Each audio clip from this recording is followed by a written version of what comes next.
Good evening. Hope all of you are doing well. Baruch Hashem. The schus to start a new Maseches Beitzah. We are on Daf Beitzah. If you don't know that, that's a problem.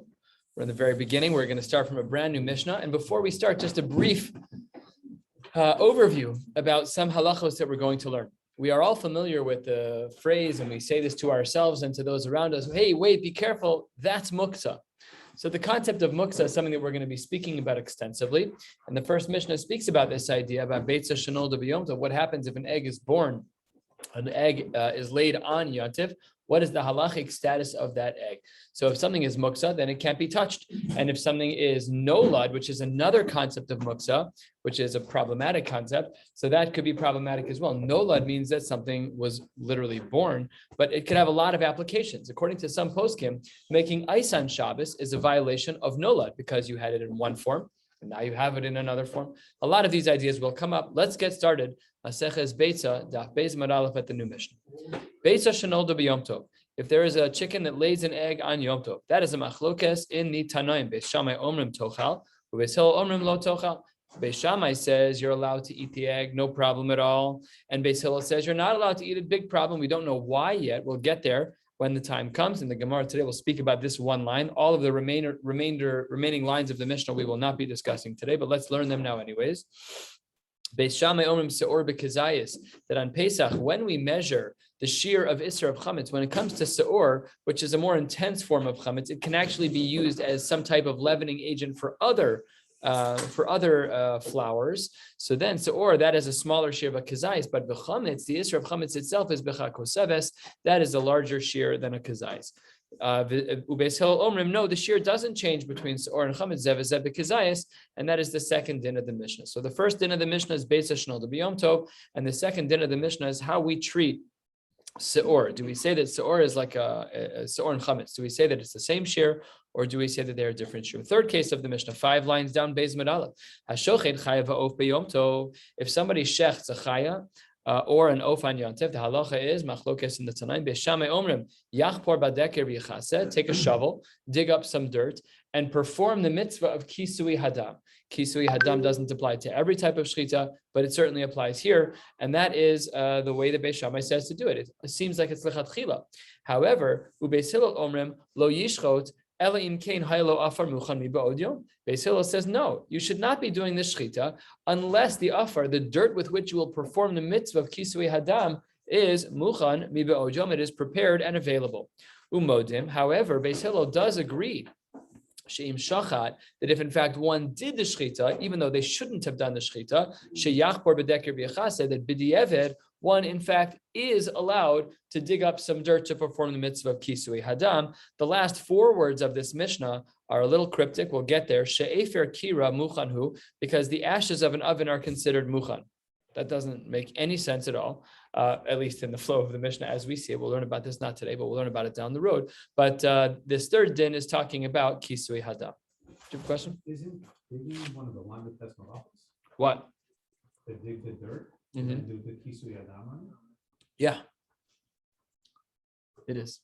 It's one of the lamed malachos to do chofer. But when you're doing chofer, not for the hole, but rather for the dirt, that's called the malacha she'ein tzricha legufa, and that is a din derabanan. So we allow for the violation of an isser derabanan in order to perform a mitzvah deoraisa according to Beis Shammai. Beis Hillel says only b'di'evid, but it's not digging proper. When we assume digging, it has to be done the way that it was done in the Torah, and they were digging holes in order to, let's say, put a pole up to make the Mishkan. So we needed the hole. So, but when you're doing it for the dirt, that's a secondary purpose, and that is a din derabanan. It's not an isser deoraisa. The Gemara opens 1/3 of the way down, starting at the fresh Gemara. Oh, surround sound. No, it's good. I'm like, who is that guy? B'maya skinan, says the Gemara, what is the nature of the machlokes Beis Shammai Beis Hillel? We're talking only about the first case of the Mishnah. The first Mishnah speaks about a case of Beitzah shenolda b'yom tov, where a chicken lays an egg. What is the case that we're dealing with? Are we dealing with a chicken that is specifically meant to be eaten? Well, if it's meant to be eaten, then I could shecht it on yontif. So then how could it be muksa? How could its egg be muksa? So that's the Gemara's opening question. But my askina, ilema, if you want to say that the machlokes Beis Shammai Beis Hillel is B'tarnagoles ha'omedes la'achila. If you want to say that this animal is edible, let's talk in halachic terminology. Before Yantif started, I took 5 chickens and I put them in a pen, preparing them to be used over the course of Yantif. So then I can shech that animal whenever I want on Yantif and I can eat it, no problem at all, right? So then how could its egg then be muksa if the whole animal is mutter? If the animal is omedes la'achila, then what's wrong with it? So shechted, when the egg's on the inside, you could eat it, right? So why would it be problematic? So the Gemara says, if it is in fact tarnagolos omedes la'achila, my ta'amayu de Beis Hillel, why would Beis Hillel say lo sochal, that you can't eat it? That doesn't make any sense. After all, the whole animal is edible. Uchla de ifrasu. It's food that used to be connected to the body. Basically, these 2 foods used to be the same, and the egg and the chicken should have the same halachic status, and that would be difficulty. That would be a difficulty for Beis Hillel, and therefore the Gemara doesn't like the option that the tarnagolas that we're dealing with is omedes la'achila. Ella, halfway down, it must be b'tarnagolas omedes legadol beitzim. Maybe it was an animal that we were never intending on shechting, and therefore it's muktzah. Remember, only if you set aside that animal before Yantif can you shecht it. But here, if it's omedes legadol beitzim, the whole reason why you have this egg is because it's excellent at producing eggs, and its eggs are fantastic. Great.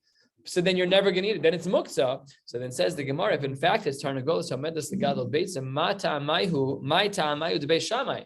But if it's meant specifically then it's for sure it's muktzah if it's meant to only have eggs. And if that's the case, why would Beis Shammai be lenient?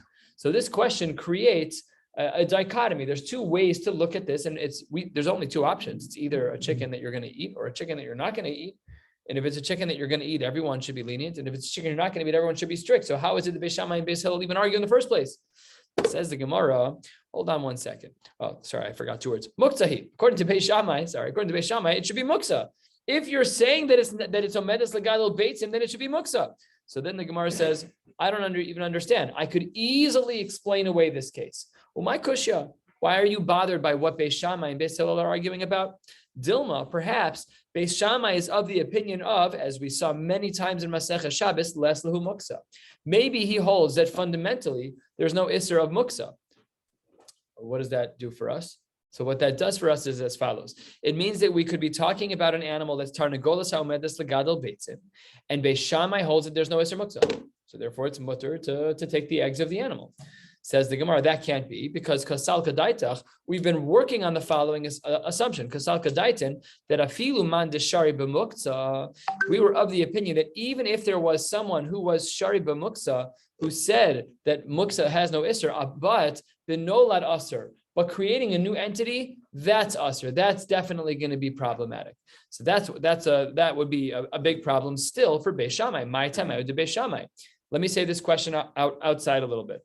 If we say about Beis Shammai that he holds that muksa is mutter, but nolad is still usher, then the egg should still be problematic, and therefore we're asking my time out to Beis Shammai. And now the Gemara is going to present 1, 2, 3, I think 4 answers over the course of the next blot. We're going to be finishing today about halfway down on Gimel Amud Aleph, and we'll pick up the balance over the course of Shabbos. So says the Gemara, the first answer to this question is 2/3 of the way down. Amar Rav Nachman. Rav Nachman was of the opinion that the machlokas was as follows. Le'olam, really the machlokas in our Mishnah about Beitzah shenoldu b'yom tov, the machlokas Beis Shammai Beis Hillel is about the tarnagolas ha'omedes legadol beitzim. Really, we're talking about an animal that is never supposed to be eaten. The animal is supposed to lay eggs every day, multiple times a day until it dies. This is not edible food.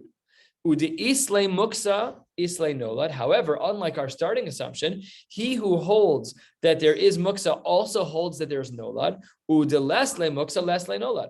And really, if you hold that there is no muksa, then there's also no nolad. In other words, we're grouping muksa, the general rules of muksa, and nolad together. So let's just talk about this as an example. So on Shabbos, my keys would be muksa. Okay? There's no use for them on Shabbos. My keys are muksa. And a chicken that lays an egg is nolad, different type of muksa. So the way that we're looking at it now, in this suggested answer of Rav Nachman, is that the halachic status of nolad, that egg which was born from a chick on Shabbos, and these keys hold the same exact halachic status on Shabbos, which is that they're muksa. However, according to Beis Shammai, if Beis Shammai is of the opinion that that whatever you hold by muksa is what you hold by nolad, so then we have our answer. Because if Beis Shammai doesn't hold of muksa, it also means he doesn't hold of nolad.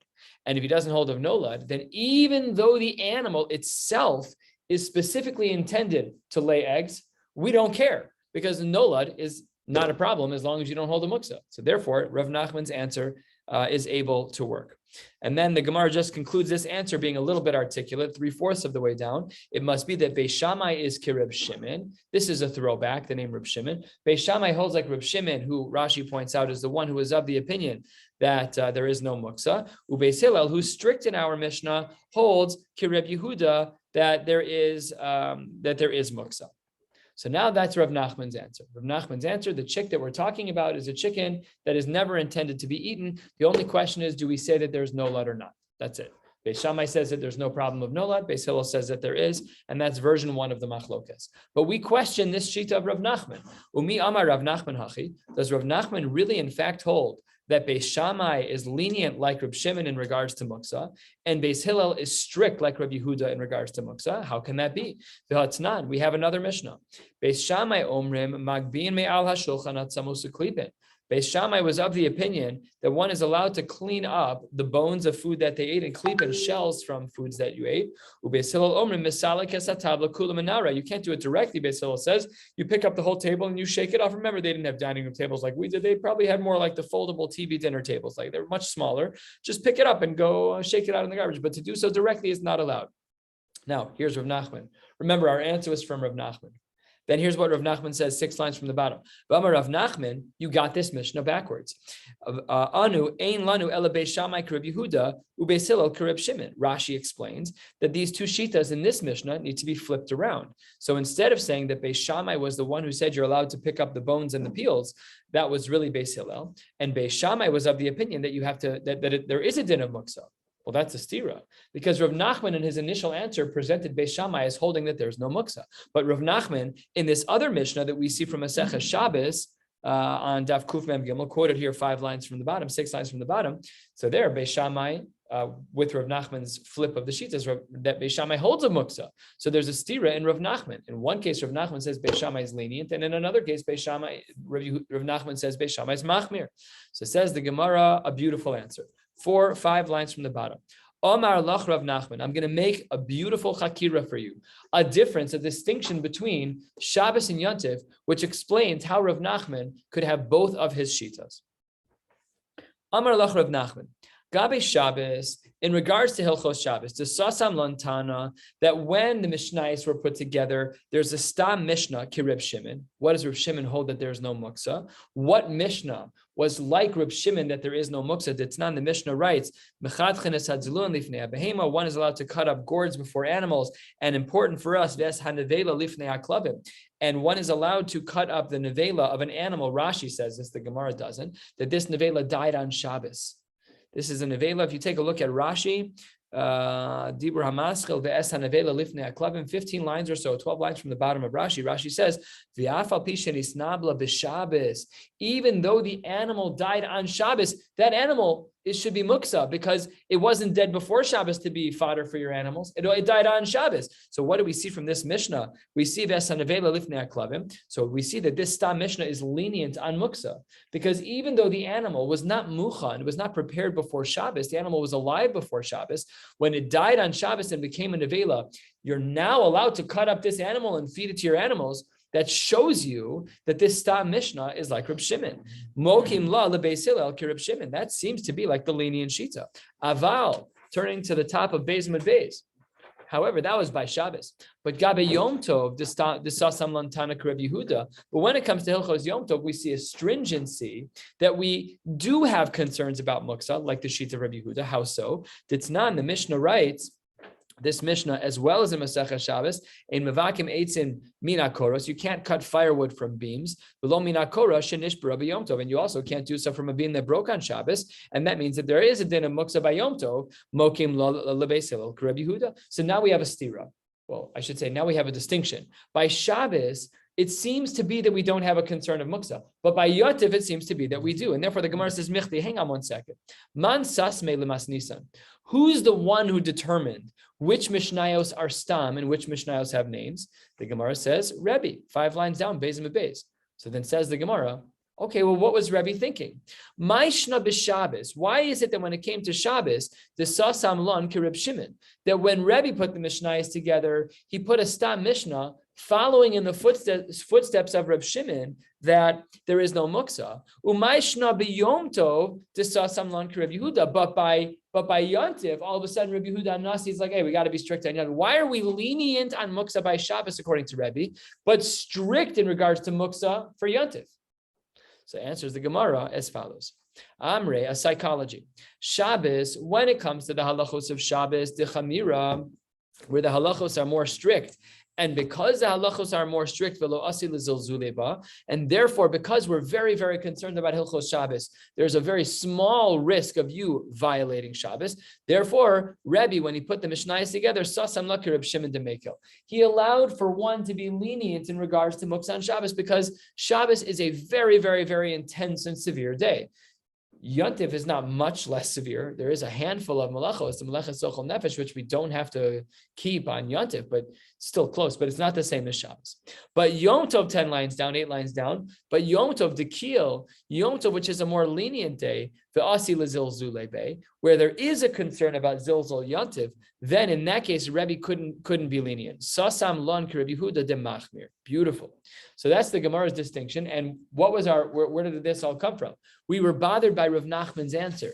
Rav Nachman gave the answer that we were talking about a case in our Mishnah, the Machlokes Beis Shammai and Beis Hillel is in a case of Tarnagolas Hamedes Lagadol Beitzim, and Beis Shammai was of the opinion that there's no concerns of muksa. We presented another shita of Rav Nachman that seemed to say that there was muksa, and the Gemara answers there's 2 moments in time that Rav Nachman's looking at. When it comes to Hilchos Shabbos, Rav Nachman, based on the distinctions of Rebbe and the Stam Mishnayos, Rav Nachman was of the opinion that when it comes to Shabbos, we can be lenient because people know that Shabbos is Chamir. But when it comes to Yontif, we have to be strict on Muksa because people are a little bit less strict. That brings us to about a quarter of the way down on Beis Mid Beis. And now we're going to try and tear apart. We will successfully tear apart the Shita of Rav Nachman yet again. We just tried once and we're going to try again. Says the Gemara, B'mayu Kimta, how did Rav Nachman establish the machlokes of our Mishnah? The Gemara answers, B'tarnagoles ha'omedes lagadol beitzim umishum muksa. We said that the machlokes Beis Shammai and Beis Hillel is about an animal that we don't intend to eat,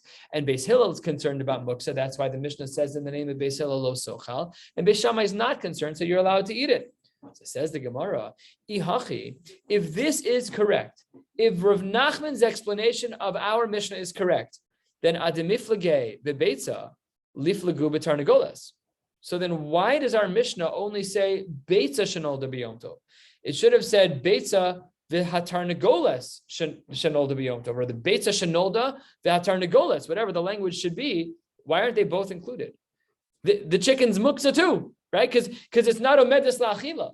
That was Rav Nachman's whole gestalt, is that this animal is inedible to you. And therefore Beis Hillel was machmir because he holds a muksa, and Beis Shammai was lenient because he doesn't hold the muksa. But I don't understand. If you're right, Rav Nachman, that it's all about muksa, then why doesn't our Mishnah also talk about the chicken? The chicken's also muksa because it's not omedes la'achila, it's omedes lagadol beitzim. So says the Gemara, a well-known answer throughout Shas, we see this regularly. The Gemara says the reason why we focus on Beitzah, even though you're right that the chicken is also muksa because it's omedes lagadol beitzim, the reason why the Mishnah focused on Beitzah is because leodiacha kochan de Beis Shammai, to show us how far Beis Shammai is willing to go to be nolad shari. That even though it's true that this is nolad, this animal was not in existence before Shkia, before Shabbos started, and then the animal is born at midnight. The egg is laid at midnight. The halacha is that Beis Shammai is going to be a mekel. Yes, you're right, but the chicken is also going to be part of the leniency. But it doesn't make a difference because it's a bigger chiddush to say that the nolad is the case because Beis Shammai doesn't hold a muksa. Okay, so says the Gemara, if that's true, v'lifluge b'tarnagoles, maybe what we should have done is focus on the tarnagoles, leodiacha kochan de Beis Hillel, de b'muksa asrei. We understand if you hold a muksa, it's almost like nolad is a worse version of muktzah. If you hold a muktzah, for sure the nolad is going to be problematic. So maybe we should have said that even the light version of muktzah is still going to be usher, and that would be a chiddush according to Beis Hillel, who says you're not allowed. So maybe, says the Gemara, we should have made our Mishnah to focus on B'tar Negoles, and there we could have had a chiddush lo'odiach hakochan the Beis Hillel dibba muktzah asrei, that we're lenient even without the nolad case, even just the chicken itself. And if you want to say that maybe we had a better option, maybe we should say koach de hetera adif. Maybe we should have said koach de hetera adif, and that's why we're focusing on Beis Shammai and not Beis Hillel, because Beis Shammai is a big chiddush that when it comes to nolad, that the chicken is still mutter. So maybe we should say the reason why we didn't focus on Beis Hillel is lo'odiach hakochan, to show you the great lengths to which Beis Shammai would go. Says the Gemara, if that's true, then our Mishnah should have had the following language: v'niflog b'tar vayhu. Then our Mishnah should have delineated a double leniency in Beis Shammai. How so? Tarnagoles ha'omedes legadol beitzim. If you have an animal that is categorically muksa, it is not meant to be eaten, it is meant to lay eggs. U beitzah, and its eggs. Then Beis Shammai omer tochal, Beis Hillel omer lo sochal. If you want to say that Rav Nachman's right, that really the machlokes is about this animal that is not meant to be eaten, it is only meant to lay eggs. If that's, then our Mishnah should have said both cases. The whole thing is crazy. Why would Beis Shammai allow for that? So we say that's this chiddush. He said he doesn't hold the muksa, not only by the chicken itself, but even b'beitzah, even with its eggs. Ella, because the Mishnah, doesn't use that double language of both the Tarnagolas and the Beitzah, we therefore reject the answer of Rav Nachman categorically. We'll see again in the Gemara on the top of Gimel Amud Aleph that we rejected pretty strongly. Ella, therefore, this brings us to answer number 2. What is the machlokes Beis Shammai, Beis Hillel in our Mishnah about Beitzah Shenolda B'Yom Tov? And the Gemara answers a very, very unique answer. Amar Rabbah, halfway down Beis Mebeis. Le'olam, really, we're not talking about the case of Rav Nachman. Really, what are we talking about? B'tar negoles ha'omedes le'achila. We're talking about a chicken that is meant to be eaten. You put it in the pen, I will shech this animal on Yantif. U'beyom tov shechalios achara Shabbos askinan. And we're dealing with a Yantif, which is on a Sunday. Umishum hachana. And the concern of eating a Beitzah Shenolda B'Yom Tov is because you prepared. How did you prepare? V'kasaba Rabbah. Kol Beitzah demisyalda ha'idna me esmol gamrala. If an egg is born today, it means that the egg finished its growth the day before. That means that yesterday, you prepared for today. On Shabbos, because we said it's Yom Tov after Shabbos. On Shabbos, the egg was fully matured, and then the next day the egg was born. That's hachana. Why? What did you do? You didn't do anything. This animal did it on its own. Take a look at Rashi. Rashi is a third of the way down. Dibur hamaschil de kol beitzah de misyal dohidim esmol gamrala, and says the Gemara, very important yisod. It says Rashi, v'afal gav dibidei shamayim hu. You didn't do a thing, nothing. Oh, so what's our case? So Rabbi says the machlokes is in a case of Shabbos that's followed by Yantif. And if the egg is really fully matured on Shabbos, and then the egg is born on Yantif, well, because it was born before Shabbos, you're preparing for Yantif. Says Rashi, even though you didn't do anything, it was all bidei shamayim, HaKadosh Baruch Hu did it. But still, you're not allowed to eat it. Why? Says Rashi, deba'inan, we need it to be the case that kol seudos Shabbos useudos Yom Tov sheyehu mezumanos umuchanos mibeod yom shel chol. We need all of the food for the Sudos of Shabbos to be prepared in a way where there's no nolad. There's no hachana, nothing, even bidei shamayim. That's a pretty incredible idea. It also explains why the man didn't fall on Shabbos, because they could have stood there and ate it. They didn't have to walk. They could have stood there and eaten it, no problem at all. No, the food has to be mizuman before Shabbos starts. And that's not possible in this case of the Gemara. So that's why Rabbah says they have a machlokes. Do we say hachana, yes or no? The Rabbah l'taime, Rabbah is supporting his own shita. What is Rabbah's shita? Da'amar Rabbah, my dichsiv. What does the pasuk mean when it says v'haya b'yom hashishi v'heichinu es asher yaviu? What does that pasuk mean that on the 6th day v'heichinu that they prepared that which they planned to bring? Chol mechin l'Shabbos. You can prepare on a weekday for Shabbos. V'chol mechin l'Yom Tov, and you can also prepare on a weekday for Yom Tov. But The Ein Yom Tov mechin the Shabbos, but you can't prepare on Yontif for Shabbos when Shabbos is Sunday. The Ein Shabbos mechin le Yom Tov. This line is our line where we said that Shabbos is prior to Yom Tov, and the egg finished growing on Shabbos, and then was laid on Yom Tov on Sunday, and that is why Rabbah holds what he holds. So Amar le Abaye, I don't understand. Elameata, if what you're saying is true, that the reason why we have a concern in our Mishnah is because of a case of Yom Tov that follows a Shabbos, and the egg was really finished grown on Shabbos, and that's a Hachana problem. Okay, great. I have a great idea.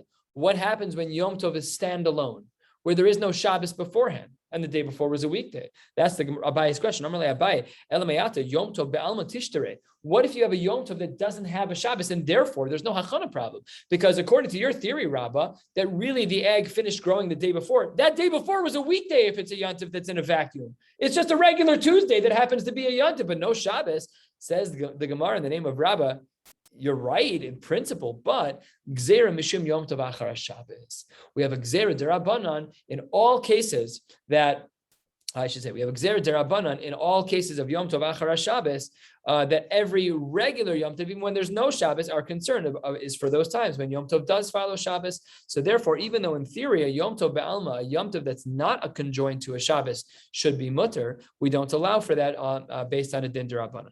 What about Shabbos the Alma Tishtere? Let's say that an animal lays an egg on Shabbos. We should be able to eat that too. Why? Because we said that the completion of the growth of that egg is the day before, which was Friday, not Shabbos. So then when the animal's born on Shabbos, big deal. Just go eat the egg. What's the problem? Can't cook it. Got to eat it raw because it's Shabbos, but people do that. Some people, I guess. Says the Gemara here too, Gzera Mishum Shabbos Achar Yom Tov. We have a Gzera here as well. What happens when Shabbos is after Yontif and really the egg completed its growth on Yontif? That would be problematic as too. Says the Gemara, Migazrina. Do we in fact employ this Gzera throughout? Let me give you an example where we don't give this Gzera, says the Gemara. 8 lines from the bottom, Daf Beis, Amud Beis. V'atanya, the Beitzah writes, Hashochet es hatarnagoles. Let's say that a person does shchita on a chicken, and inside they see a fully completed egg. So the halacha is mutaros laochlan b'yom tov. You're allowed to eat it. V'imisa, but if your gzeira is true, that gzeira that we should not allow for this egg because maybe about Shabbos or Yom Tov, ligzor mishum hanach demisyalden b'yomein. We should have said that had this egg actually have been laid on Yontif, we would have said it was problematic. So we should make a gzera here too, even though it's inside the animal when you shecht it. But had it been that it was born, the egg was laid in a proper normal way, who cares that it's inside the animal? We should have had a gzera here as well. Marle, you can't make any rules from there. Beitzim gemuros b'me'e iman, for you to shecht the chicken at exactly the right time, where the egg is gemuros b'mei iman, where in utero, as it were, it is a fully grown egg. So that's milsa de lo shchicha. And this is such an important principle in Shas. We've seen this many times. Umilsa de lo shchicha lo gazru barabanan. When we have something that's uncommon, we do not make gezeras on that which is uncommon. We only make gezeras on that which is common. Otherwise, there's no point otherwise. The whole point of a gezerah is to prevent you from doing something wrong. But here, this is so uncommon that we don't have to make a gezerah. You luck of the draw. You shechted an animal, you got a full egg. Congratulations. Mutter to eat it. No gezerah. Okay, that was answer 2. So answer number 1 was Rav Nachman, rejected. Answer number 2 was Rabbah, not rejected. Answer number 3, Rabbi Yosef Amar, Gzera Mishum, we have a Gzera because of Peiros HaNoshrin. We compare fruit that falls off of a tree to an egg that is laid on Shabbos. Amar le Abaye, hang on one second. This comparison is not a good comparison because of the following. Peiros HaNoshrin time of mine. Why is it that we have a concern about fruit that falls off on its own? You didn't do anything wrong. Why are we concerned about picking up an apple off the ground that fell off of a tree on Shabbos or Yontif? Top of Gimel Amud Aleph, Gzeira Shema Yala v'Yitlosh. The concern was that if you're willing to pick up an apple off of the ground that has just fallen off of its branch, we are concerned that you may climb the tree and grab one. Gzeira D'Rabbanan. Oh, so it says the Gemara, but wait a minute. If you're learning our case of Beitzah Shenolda B'Yom Tov from the case of Peiros HaNoshrin, he gufa Gzeira. The whole case of Peres HaNoshrin is itself a din derabanan. The ana nekum, the nigzer gzera l'gzera. We're going to come here and double up. There is a gzera, there's an isser dorai, so you can't do coats, so you can't pluck fruit. Gzera derabanan, that if the apple falls off on its own, you're not allowed to eat a din derabanan. And then on that derabanan, a new din derabanan of Beitzah shenolda b'yom tov. It's too much. It's a gzera l'gzera, and we don't do that. So says the Gemara, no, this answer is valid. Why is the sheet of Peres HaNoshrin valid? Because Peres HaNoshrin is not the root of explaining why Beitzah shenolda is the same. They're both the same exact gzera. There was one gzera in which we include two things, Beitzah shenolda b'yom tov and Peres HaNoshrin. His answer is considered acceptable. Rav Yitzchak Amar, line 3, Daf Gimel Amud Aleph. Rav Yitzchak Amar, I have another source for this.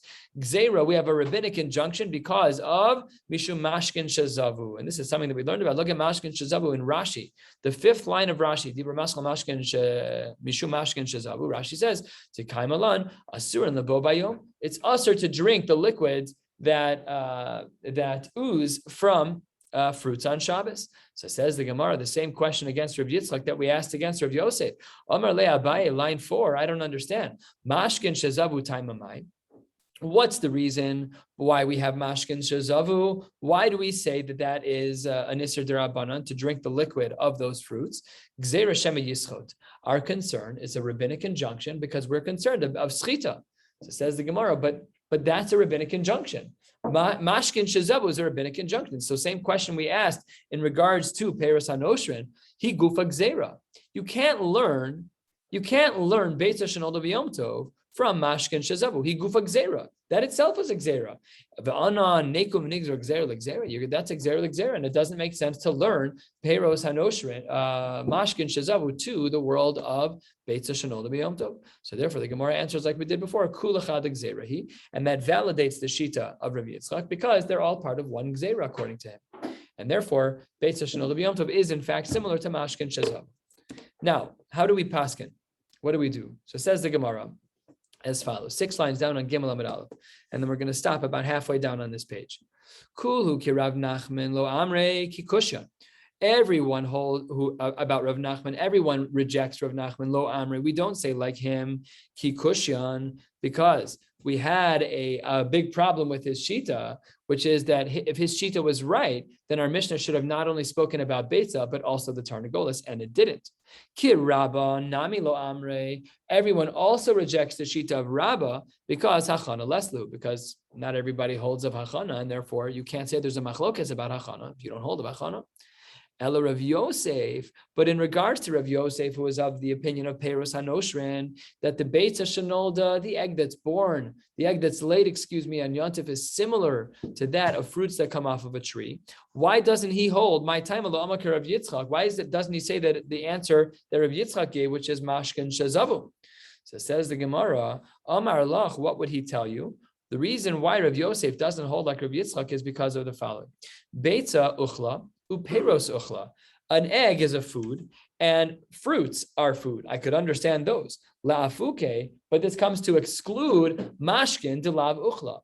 But you're talking about mashkin shazavu. That's a liquid. Liquids are not foods. The cases are incomparable. What about the reverse? What about Rav Yitzchak? But Rav Yitzchak, who is of the opinion that the Beitzah shenolda is similar to the case of mashkin shazavu, my time alo amar Rav Yosef. Why doesn't he say like the opinion of Peres HaNoshrin? So says the Gemara, Amar lach, he'll answer you. Beitzah blua umashkin blua. The egg is internal. It's inside the chicken. Umashkin beluin, and when it starts out, the liquids are inside the fruit. Lafuke peros, but this is incomparable to the case of peros. Demiglu v'kaimu. Look up on the tree, you'll see them. They're not really fully comparable to the cases of the egg because the egg is inside, and here the fruits are not on the inside. So we'll stop right here at ve'af, and this just because it's a long stretch here, it wraps over too far. Emir Hashem on Shabbos, 1 hour before Mincha, we will pick up right here and learn until the bottom of Daf Dalet. Wishing you all a beautiful night.